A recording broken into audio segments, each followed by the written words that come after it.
If history is an indicator of things to come, the children of God must prepare themselves to become the objects of popular hatred. In times past, Christians were falsely accused of the most dreadful crimes and declared to be the cause of great calamities, famine, pestilences, and earthquakes. They were condemned as rebels against the empire, as foes of religion, and as pests to society. Great numbers were thrown to wild beasts or burned alive in the amphitheaters. In the face of the current pandemic, we are beginning to see deeply rooted ideologies manifest themselves while simultaneously causing a division among society as a whole. What we are now witnessing will lay the foundation for the implementation of the mark of the beast and the subsequent persecution of God's commandment-keeping people. It's become an all-too-familiar scene across the country, people getting physical over wearing masks inside stores. You're not supposed to wear them. That's not true. Yes, it is. Yes, it is. Even the school requires children under the age of 10 not to wear them. So why would I make them wear them? Why? It's being ridiculous. You're so ridiculous. All time. You take care of yourself. Bye. All time. You're going to kill me. That's such a great thing to say to someone. The Summit County Sheriff's Office investigating an assault over a face mask. A woman was shopping at the Kimball Junction Walmart that you see here right behind me without a face covering on, told police she couldn't wear one for medical reasons when she was assaulted by another customer. This Trader Joe's shopper confronted for not wearing a mask in the store. She claims she has a medical reason not to. I have a breathing problem. My doctor would not let me wear a mask. The shopper telling ABC station KABC that she had gotten permission from the manager at the Toluca Lake store to go maskless, but accidentally went to the wrong location in North Hollywood, where she said she... And we are learning more about an argument over wearing a mask that led to one man dead and another stabbed near Lansing today. It happened in the parking lot of a store in Diamonddale. Police are under investigation over the handling of a confrontation with a woman caught without a mask. Video shows an officer holding the woman by the throat after she resisted arrest. Get off of me! Grabbed around the neck by police, a woman who wasn't wearing a mask. The forceful manoeuvre during a scuffle yesterday in Collingwood as her boyfriend watched. And in this first video, you can see a group confronting a man wearing a black T-shirt. That man was not wearing a mask. One shopper even seen picking up store displays and walking towards him, shouting an upset over that man in the black tee seen with no facial covering on inside of the store. Let me take you to this. For nation shall rise against nation, and kingdom against kingdom, and there shall be earthquakes in divers places, and there shall be famines and troubles. But take heed to yourselves, for they shall deliver you up to the councils, and in the synagogues ye shall be beaten, and ye shall be brought before rulers and kings for my sake, for a testimony against them. Thus the Bible affirms that the time will come when Christians will be declared the cause of these calamities. Already the tides are turning when mask advocates blame those that oppose masks for the spread of the coronavirus. Sharon Stone is livid. Her sister Kelly is in the fight of her life, battling COVID-19 in this high-tech negative pressure hospital room in Montana. Today is not a good day. She has lupus and she's fighting for her life. The actress is not holding back, laying the blame squarely on people who refuse to wear masks. The caption on her Instagram post, "One of you non-mask wearers did this." Already a line of demarcation has been drawn between those willing to submit unquestioningly and those that conscientiously object to the violation of their civil liberties. The inevitable result of a conscientious objection to the rule of law, although a violation of civil rights, will be misconstrued. Those who honor the Bible Sabbath will be denounced as enemies of law and order, as breaking down the moral restraints of society, causing anarchy and corruption, and calling down the judgments of God upon the earth. Their conscientious scruples will be pronounced obstinacy, stubbornness, and a contempt of authority. They will be accused of disaffection towards the government. Police in Hammond, Indiana, stop a church service defying statewide stay-at-home orders. Neighbors called to report dozens of people heading into the Church of Christ. Officers went inside and found 30 to 40 people gathered for Palm Sunday. Hammond's mayor says the pastor ignored officers who told everyone to leave.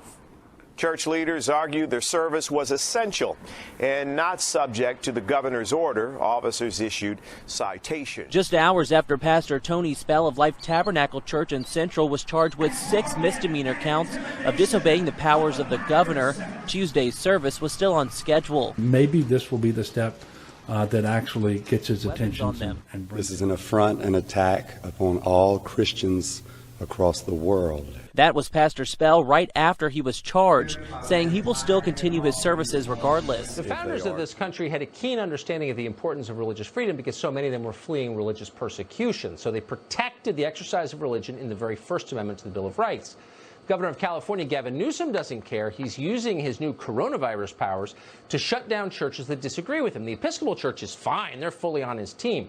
But places like Grace Community Church in Los Angeles are not, and he's threatening to shutter them. Ask you about a court decision from last week. A federal court ruled that you and Governor Cuomo violated the Constitution by restricting religious services during the lockdown of the pandemic. The court said you openly discouraged religious gatherings and threatened religious worshipers and sent a clear message that mass protests are deserving of preferential treatment, essentially saying that you treated the protesters who were on the streets differently than the religious gatherings that were on the streets. Give us a quick overview of why you think you should reopen, given the coronavirus. Well, first of all and foremost, it's a First Amendment right. This is the United States of America, and the government can't intrude in worship. We stand on that amendment. We're the original protesters. We go back 500 years to the Protestant Reformation. We're still protesting lies and deception for the sake of the truth. So they started coming. Then shall they deliver you up to be afflicted, and shall kill you, and ye shall be hated of all nations for my name's sake. But who specifically? And the dragon was wroth with the woman, and went to make war with the remnant of her seed, which keep the commandments of God, and have the testimony of Jesus Christ. The time will come when governmental powers, moved by a power from beneath, will make the observance of the seventh-day Sabbath a sign of disloyalty to the authorities of earth.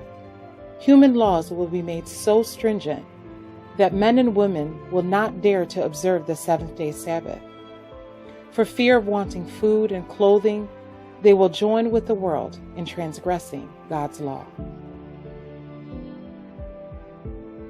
This morning, if passengers refuse to wear a mask on certain airlines, they may be temporarily banned from flying with them. United Airlines plans to roll out the new policy Thursday. Flight attendants will provide masks to passengers who don't already have one.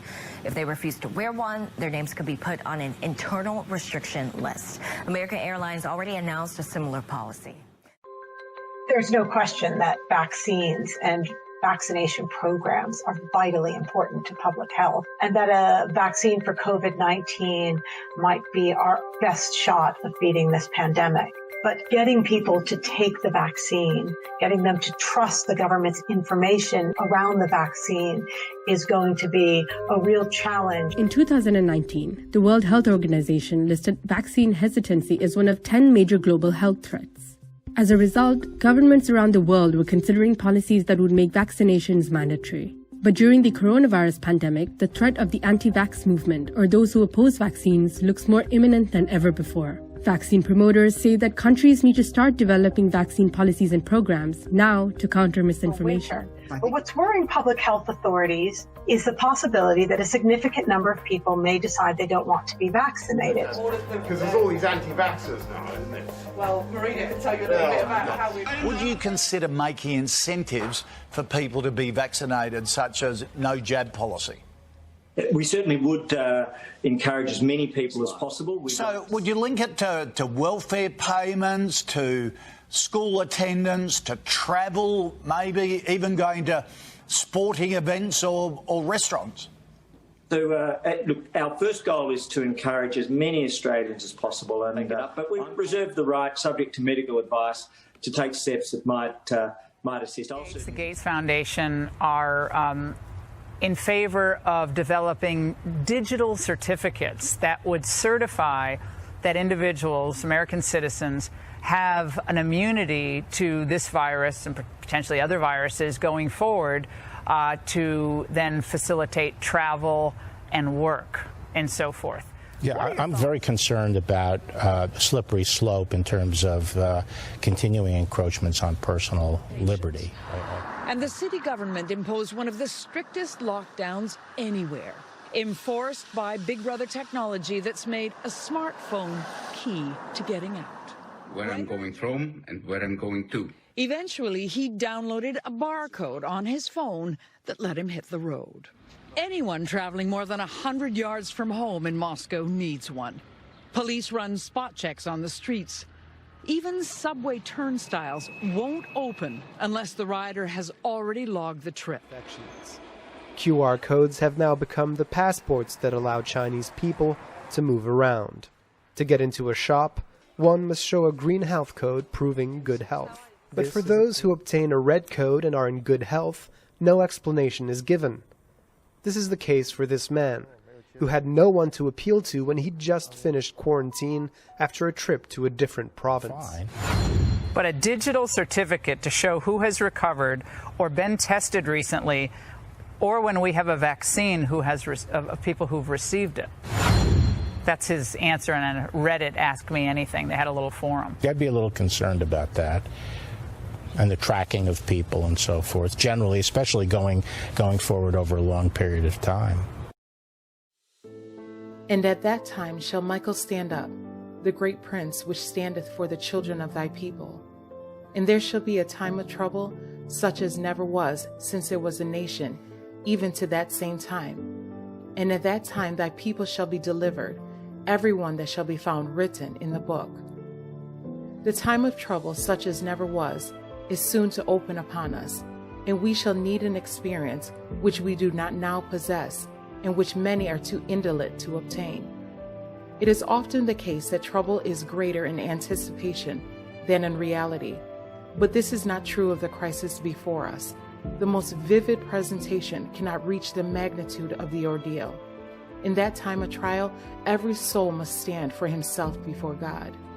The season of distress and anguish before us will require a faith that can endure weariness, delay, and hunger, a faith that will not faint though severely tried. The period of probation is granted to all to prepare for that time.